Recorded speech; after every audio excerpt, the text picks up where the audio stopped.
Hello and welcome to Anything Relevant. And today we're going to do a Logan review. So, right off the hop, I'm going to say it's an older film. It's been out for a while. So, there's going to be some spoilers if you haven't seen it yet. Um, so, what I'll say first is that I give it a high grade. It's a 4.5 out of 5, 8.5 out of 10, 2 thumbs up, whatever you like. I enjoyed it. I will say in description, it's a modern Western meets anti-hero superhero film. It's a redemption tale. It's a father and daughter tale. And what else would I say? Yeah, it's not directly connected to the rest of the X-Men franchise. It's so you don't really need to watch any of it. So if you're like, that's a lot of films, I don't want to watch it, you can still watch Logan without knowing any of it. You might have a couple confusing parts, but I'm sure you can find out from a friend or whoever if you ask to fill in these things that you didn't quite catch.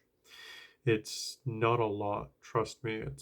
It's still worth watching, regardless of knowing the whole anthology. Now, I'll move on to performances without spoiling anything. Everyone brings it.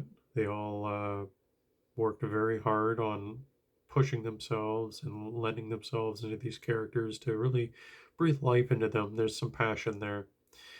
There's some critiques I would say about motivation, but that's me, picking very little details you know, to critique, I guess.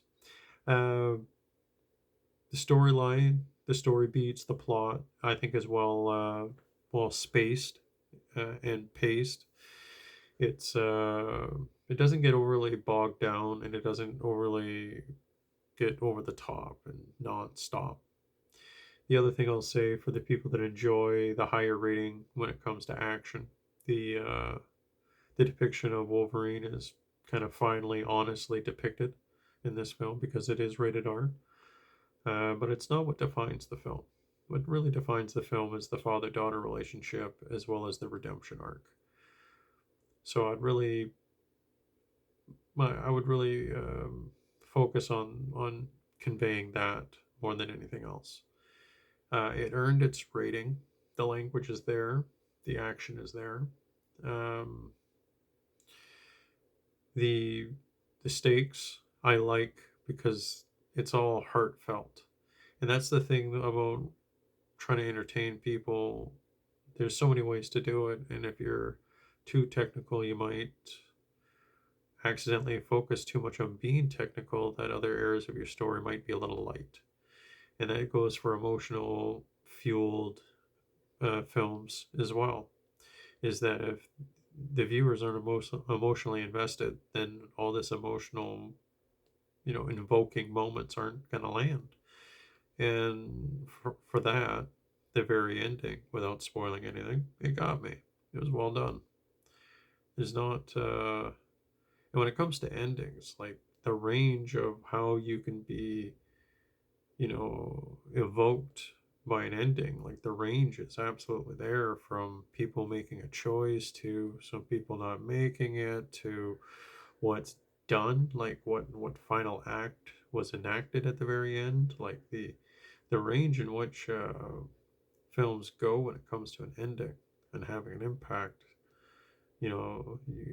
Whatever you can think of, there's probably something very close that was well done. And for that, there's 10, 20, 30, 40, 50 films that just land flat on their face trying to do the same thing. So that's what I mean. What's interesting about this film, in some regards, is a very silly film. But because of how well executed this film is, it really stands out. Like a lot of comic book fans, when they talk about comic book films, this film is really separated from the rest.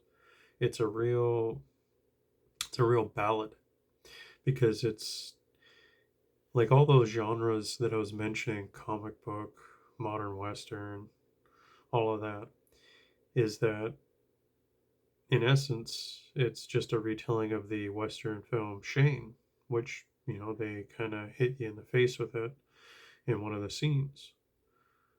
So there's that as a structure, but it's not what defines it either.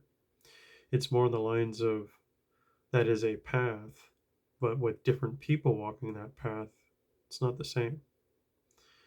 But I appreciate that homage that they put there. And getting into Hugh Jackman's performance, I'm constantly reminded that he reminds me of Clint Eastwood. And I thought back in the day in high school, thinking about if there ever were an X-Men film, Clint Eastwood did come to mind. So did Gary Sinise and Mel Gibson, and there was a few others. Tom Cruise. Um, I also like the idea of John Bernthal, but that's a more modern actor thinking on the role. But point being is that Clint Eastwood reminder that I get from Hugh Jackman is that growing up on Clint Eastwood films, Logan Wolverine was heavily based off of these type of characters. So I understand why people think that you'll never get a better actor playing Wolverine than Hugh Jackman.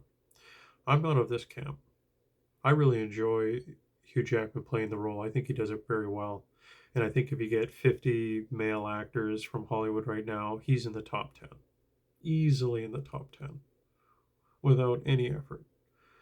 But he's not my number one pick. And I don't know who that is. Like, I would have to see a lot of these people do a couple scenes to be like, oh, I thought so. But now that I've seen it, I changed my mind. Like, when I first heard about, to deviate for a second, Ben Affleck playing Batman, I was really excited because I had seen him in things like The Boiler Room. And I thought, I dig it. Like, that's an interesting choice. But what they gave him to be a part of, I never got to see what I imagined. Oh well. So he wasn't the best Batman depiction in film. But I'd say he wasn't the worst. Easily wasn't the worst. But I think every Batman that has been depicted, they can all have something to say that I would have played it different if I had an option. Like George Clooney, if he had a different director with a different theme, I think he would have played a pretty great Batman. But that was the film he was given. Anyway, back to Logan. Is that with Hugh Jackman playing this role, going through this arc, he at this point had played that character for over a decade, and the amount of appearances in film he has playing a single character, well, he's made the record for that. He's played that character and appeared as that character more times than anyone else has ever done that. So, set a record. Good for him. And that's what I mean to end this review. I'm very excited to see that he is going to pop up in Deadpool 3, and who knows what it took for Ryan Reynolds to get Hugh Jackman to jump back in, and whether it's going to be a single appearance or get Hugh Jackman to sign like a 2 or 3 movie contract. That'd be nice. I'd like to see him pop in. But with it all being said, I highly recommend. I hope you enjoy, and thank you for dropping by to Anything Relevant. Until next time, have a good one.